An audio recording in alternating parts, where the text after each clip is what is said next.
What's up, guys? Welcome back to News Waves. Remember a little while ago, we talked about a new place to play Halo. That, according to a Halo Waypoint blog post that was put up, and it sent the internet into a frenzy with speculation, all this. Well, we found out about the new place to play Halo, and I wanted to go back to that story with an update and talk about what that new place exactly is. We're also going to be talking about the sales results for the NPD in the month of January, as the PS5 and the Nintendo Switch are off and running to the point where we do have to go all the way back to the very successful Wii era just to make comparisons as the records that they are currently breaking. And we're also going to be talking about a die shot that appeared online for the PS5. It's really cool looking, but because we now see what the PS5 exactly is, it's brought in a lot of controversy. Guys, if you enjoy these videos, make sure that like button helps out a ton. And if you're newer to the Small Wave channel, make sure you subscribe down below. And we're going to start today with Metro Exodus. Now, the Metro series is very well known for having some top tier visuals, and generally it'll beat up your video card or your console. It'll try to have your PS4 Pro take off into orbit, but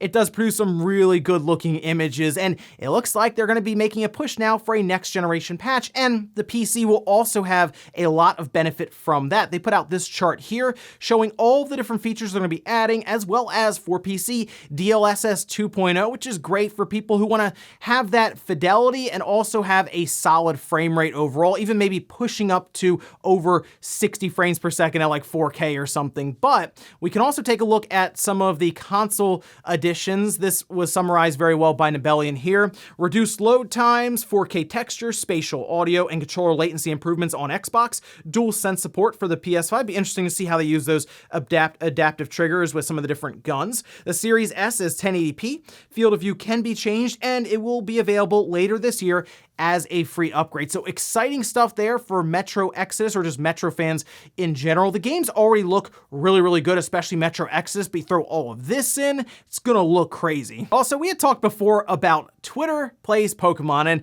I had my doubts about how far they'd really be able to get in this game.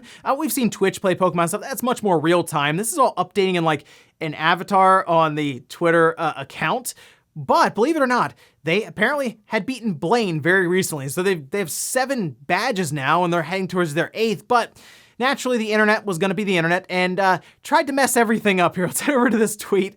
This says, Team Rocket released most of our team. It is time to say goodbye to our fallen heroes. And they did a great job naming them, by the way. Look, we got a maybe, Abpri, Chad, there we go. But I mean, look at the Pokemon that got released. They released basically 5 of their 6 main party Pokemon: Blastoise, Graveler, Fearow, Jolteon, Snorlax. Now, they did manage to save the one that really mattered, and that was Kadabra, because if you know anything about the original Pokemon games, if you have Kadabra, you can basically just blast through most of that game, unless the popular kid down the street will loan you their link cable long enough for you to trade Kadabra back and forth, and then you roll through the game with Alakazam, obviously. But the fact that they managed to get 7 badges while typing back and forth on Twitter before the internet attempted to ruin everything, that's actually kind of impressive. Oh, and here's a pretty cool find that popped up online. Over on Twitter, we can see this being from Forest of Illusion. With the help of Ack Family Home, we have secured a development Nintendo Switch system from a seller in Hong Kong.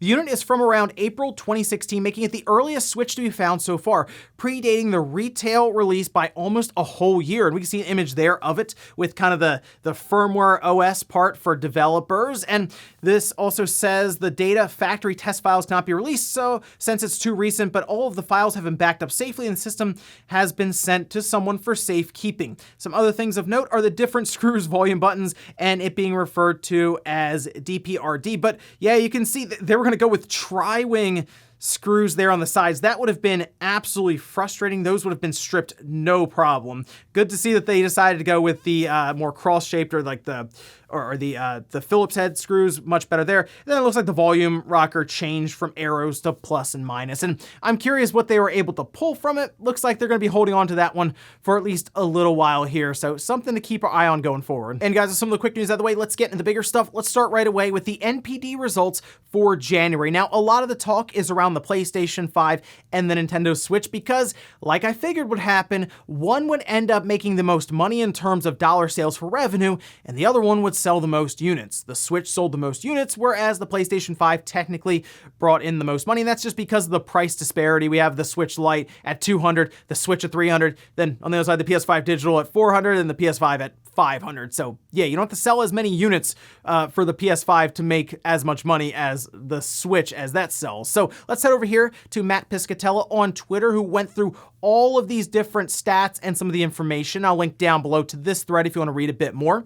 But he says sales of video game hardware were 140% higher than January 2020, reaching 319 million. This is the highest total for a January month since the 323 million achieved in January 2011. I don't think it's surprising that January 2021 was much higher than 2020, as we were kind of winding down the generation, even starting then, as we rolled towards what we were expecting were going to be brand new systems at the end of the year.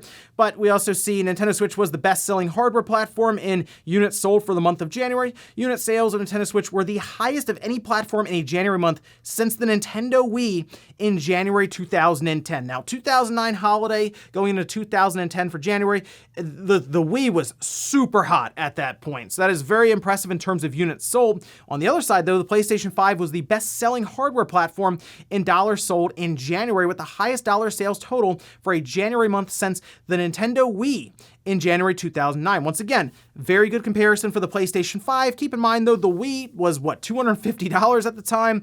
The PlayStation 5 is a good bit more expensive than that, but still, when you bring the Wii up in conversation for sales units for the Switch or overall revenue made for the PS5, not bad company to be in. And I just wanted to go over this very quickly. Call of Duty Black Ops Cold War was January's best-selling game.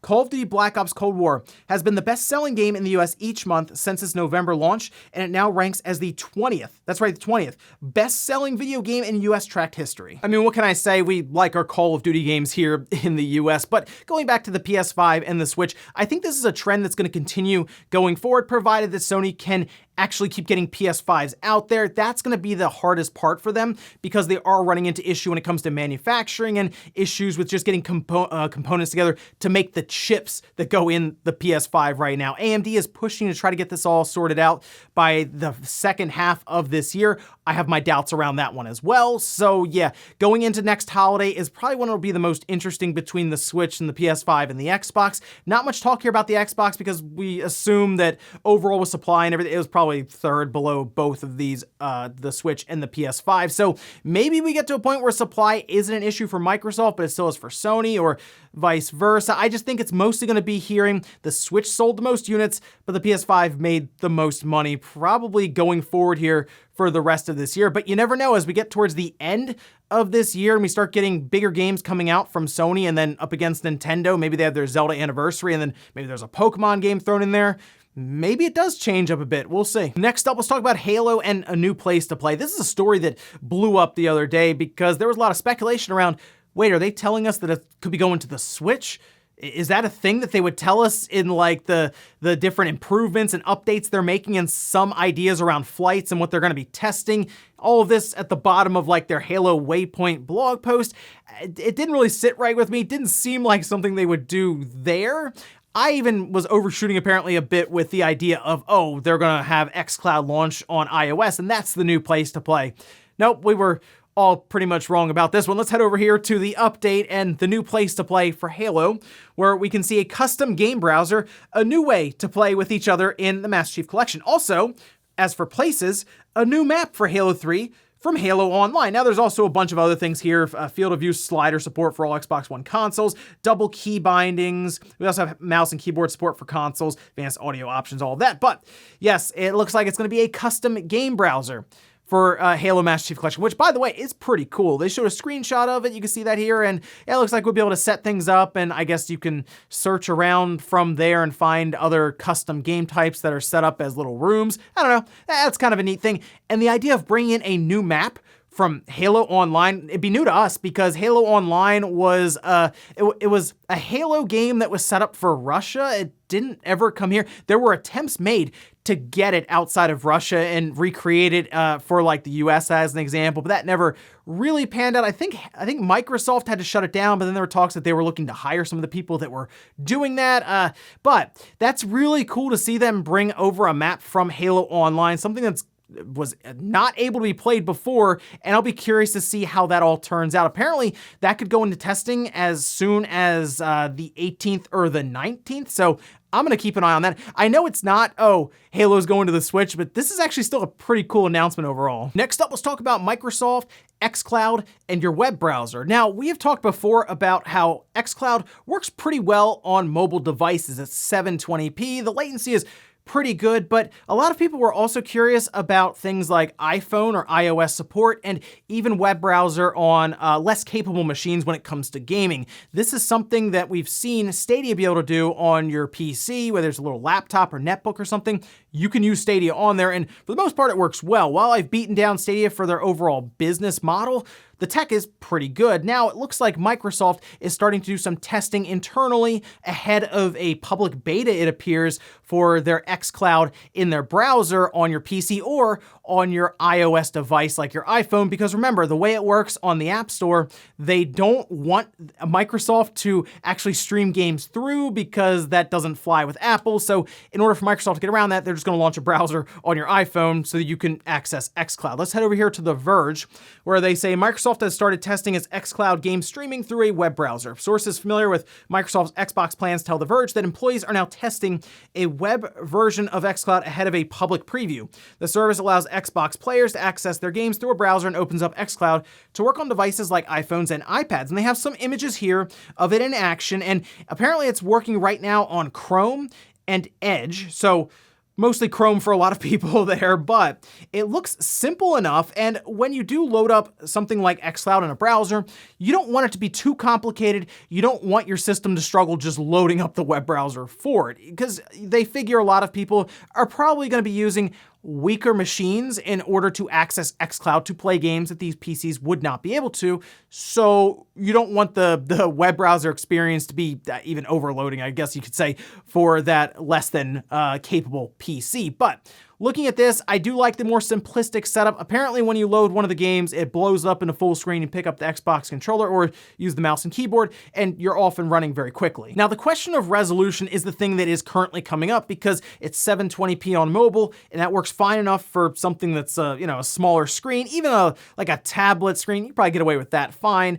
But when you start talking about things like larger monitors you may have, or even like let's say a 17-inch laptop screen, yeah, that's going to start to look a bit blurry, especially when you have compression artifacts and stuff that could show up on the screen. I think they definitely need to get that up to at least 1080p. There have been talks about them upgrading some of the different machines they have on their servers to be more in line with the Xbox Series X by the end of this year, and hopefully that means providing 4K support to desktop browsers and overall streaming as they get to that point. But right now we're looking for a public preview, public beta coming up soon, I guess. And they mentioned before they're going to look to try to launch this in the spring. So exciting stuff there for xCloud. And in our last bit of news, let's talk about a die shot that started making the rounds on Twitter the other day, that being for the PlayStation 5. We can head over here. This is from Fritz, who says a quick and dirty die shot of the PS5 APU. Now we can see here it's mentioned it looks like some Zen 2 FPU parts are missing. The coolest thing about this, though, is being able to get like that top-down look at the die itself and really see some of the internals around it. Now, it was mentioned Fritz may go back and do some other images of it as well, which is cool. But like looking at this, it's super impressive to think about the engineering that goes into some of these devices, chips in all of these different systems that we are using. Yes, to see it in this way is really, really cool. But naturally, people started kind of taking some of the blown up images of it, overlaying what they are interpreting to be there. And we have some of these, for example, from Lakuza saying, my interpretation of the floor plan, PS5 floor plan, the surprise that Sony likely cut down the 256-bit FP pipes to just 128-bit, no infinity cache, also not on the Xbox Series, might have the old renderer back-end design, need higher res to say for sure. And the WGPs are arranged as on RDNA 2 GPUs with 2 subarrays. Same goes for the Xbox Series. Higher res needed for a closer FPU look, GPU front-end analysis, and details like the Tempest audio engine. Now, there's a lot of stuff being thrown around here after the die shot was put out here. And I'll be honest, I don't even get that in depth with some of these chips. And looking at it is cool to see all of that, but then going into how everything's interconnected and all this, I kind of check out after a little while there even. But it is interesting to note, as people started to go through this chip, yes, it is a customized chip. There are going to be things in these chips that these systems don't need. That would go for the Xbox, the PlayStation, the next Nintendo Switch, I'm sure. While they used a stock X1 here, it has also kind of altered already, and most likely when the next generation Switch comes out years from now, it's proven to be successful enough for them to put the time and the effort and R&D in to probably take things out they don't need, because these aren't desktop PCs looking to run full-on Windows or taking advantage of video rendering or any of this stuff.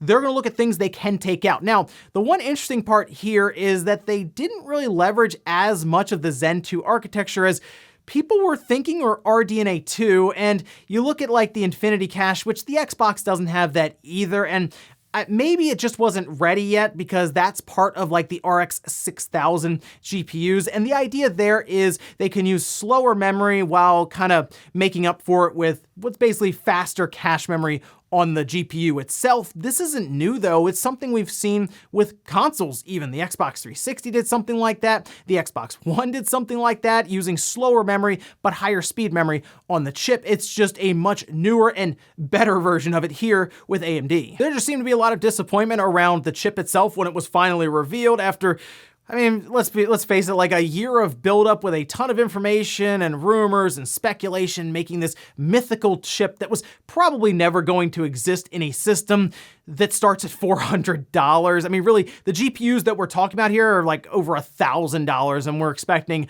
all these features to be in a chip that has to go with a DualSense controller and an SSD and all these other things that are pretty expensive on their own. So while I know there was disappointment around some of the features missing from the PS5, I mean, what do you really expect? It's something we see with game consoles all the time. I just think the engineering that went into it is really impressive, and really, again, it comes down to the games and the talent from the studios, and that goes for both Microsoft and Sony. Both sides took different approaches to this generation when it comes to the chips themselves and what they decided to put in and take out, but really now it's all about the games, and really we can see what these studios can do. And before we go to the comment of the day, let's take a look at the poll that I posted up yesterday, where I said, are you expecting a Nintendo Direct before the end of February? And I specifically said excluding Pokemon, because I know if I said, yes, Pokemon can also be included there, Pokemon Direct, everyone would say, yeah, obviously a Pokemon Direct is coming. But 64% of you said no, Nintendo will wait a bit longer to start showing games. And you know what? It's interesting because we're into February now. Generally when a year starts, people go, Nintendo Direct anytime now. Yeah, we're halfway through February. There still hasn't really been one at all. And no one's really calling for one online.